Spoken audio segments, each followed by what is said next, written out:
అంతా విద్యార్థులే ఉన్నారు కాబట్టి ఒక్క మాట చెబుతున్నా, దయచేసి పెద్దలు మరోలా అనుకోకండి.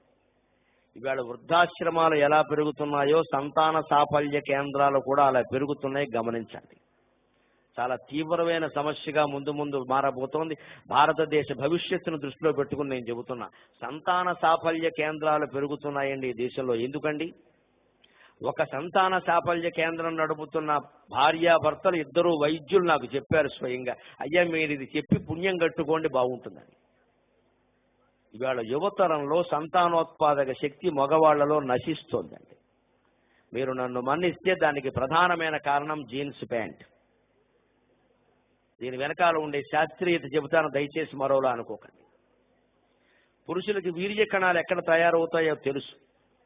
ఆ కణాలు రెండింటికి, ఆ బీజాలకి ఎక్కువ వేడి అందకూడదు, అవసరమైన వేడి అందాలి. భగవంతుడు ఎంత గొప్పవాడంటే నిజంగా పురుష శరీరంలో ఆ నిర్మాణం చేశారండి. జ్వరం వచ్చినప్పుడు ఎప్పుడైనా పురుషులు పరిశీలించుకోండి, ఖచ్చితంగా 2 బీజాలు కిందికి వచ్చేస్తాయండి. ఎందుకంటే ఆ 104 డిగ్రీల వేడికి తట్టుకోలేవు. లోపల సంతానాన్ని ఉత్పత్తి చేసే బీజ కణాలు చచ్చిపోతాయి. ఆ వేడికి తట్టుకోలేక సహజంగా కిందికి వచ్చేస్తాయి. మళ్ళీ చలేసింది అనుకోండి, ఈ చలికాలం కాస్త చలి ఎక్కువగా ఉందనుకోండి, అప్రయత్నంగా 2 పైకి వెళ్ళిపోయి బిగుసుకుపోతాయండి. అంటే వేడి కావాలి. వేడి వచ్చినప్పుడు కిందికి దిగడానికి, వేడి అందుకుందుకు పైకి ఎదగడానికి సహజమైన ఏర్పాటు మానవ శరీరంలోనూ చేసి సృష్టి నిర్మాణానికి కల్పన చేసిన భగవంతుడికి ఎన్ని వేల నమస్కారాలు చేయాలి మనం. ఇవాళ జీన్స్ ప్యాంట్ కారణంగా, లోపల కడ్రాయర్ కారణంగా బిగించేస్తున్నారు. అయిపోయింది, ఇంకా సంతానం కలిగే అవకాశం లేదు. నన్ను మన్నించండి. యువతరం ఈ కడ్రాయర్లు, ఈ జీన్స్ ప్యాంట్లు, పైగా వీళ్ళ బండి విచిత్రంగా ఉంటుంది, మోటార్ సైకిల్. అది ముందు ఇలా ఎత్తుగా ఉంటుంది, అంటే ఇంకాస్త బిగింపు. కొన్ని ఇదివరకులా స్కూటర్ వాడితే కాస్త ముందు కూర్చుంటే కాస్త గాలి తగిలే అవకాశం ఉంది. అది కూడా ఇప్పుడు ముందో పెద్ద బండరాయిలాగా. అటువంటి బండే కావాలి. అపాచీ అంటాడు. అదేదో అప్రాచ్యం. అపాచీ ఇంగ్లీష్ మాట, అప్రాచ్యం తెలుగు మాట.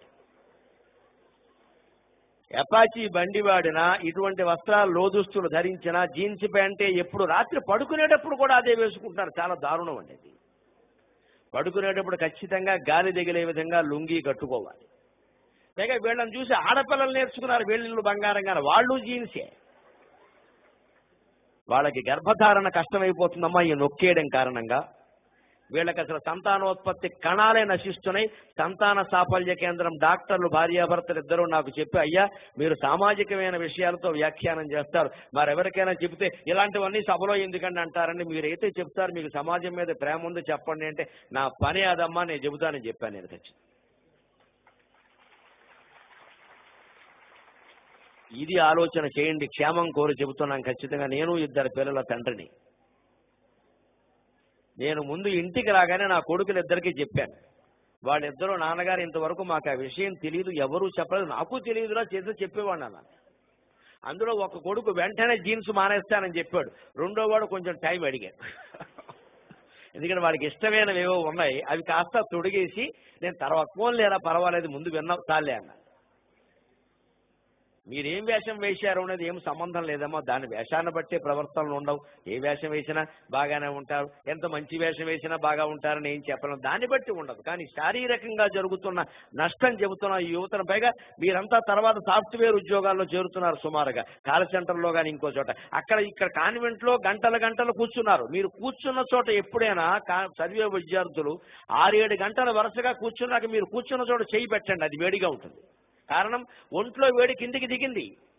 మరి సాఫ్ట్వేర్ ఉద్యోగాల్లో గంటలు కూర్చుంటూ ఉంటే ఏమాత్రమైనా బీజ కణాలు ఉంటే ఆ వేడికి చచ్చిపోయాయి. ఇంకా సంతానాలు ఎలా కలుగుతాయండి? పూర్వం పల్లెటూళ్ళలో ఉండేవారు, పంచెలు ధరించేవారు. ఈ డ్రాయర్ అనే మాట ఇంగ్లీషు, దానికి తెలుగు మాట లేదు అసలు.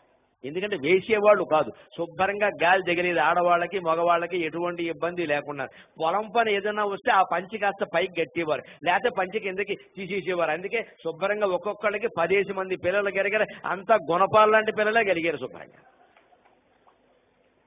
పిల్లల సదస్సు అయినా గ్రహించవలసిన విషయాలు డిగ్రీ పీజీ విద్యార్థులు ఉన్నారు. భవిష్యత్ తరానికి చాలా ముఖ్యమైన విషయం కాబట్టి చెబుతున్నానమ్మా.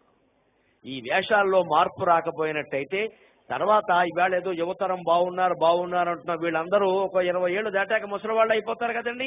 ఇవాళ చైనా ఎదుర్కొంటున్న సమస్య, జపాన్ ఎదుర్కొంటున్న సమస్య, యువతరం లేరా దేశంలో ముసలి వాళ్ళ సంఖ్య పెరిగిపోయింది.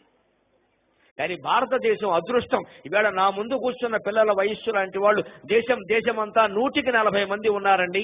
ఈ 40 మంది తేజస్వంతులు కావాలి, ఓజోవంతులు కావాలి, ద్యుతిమంతులు కావాలి. ప్రతి ఒక్కరూ ఒక్క హనుమంతుడై మరో రామాయణాన్ని సృష్టించగలగాలి.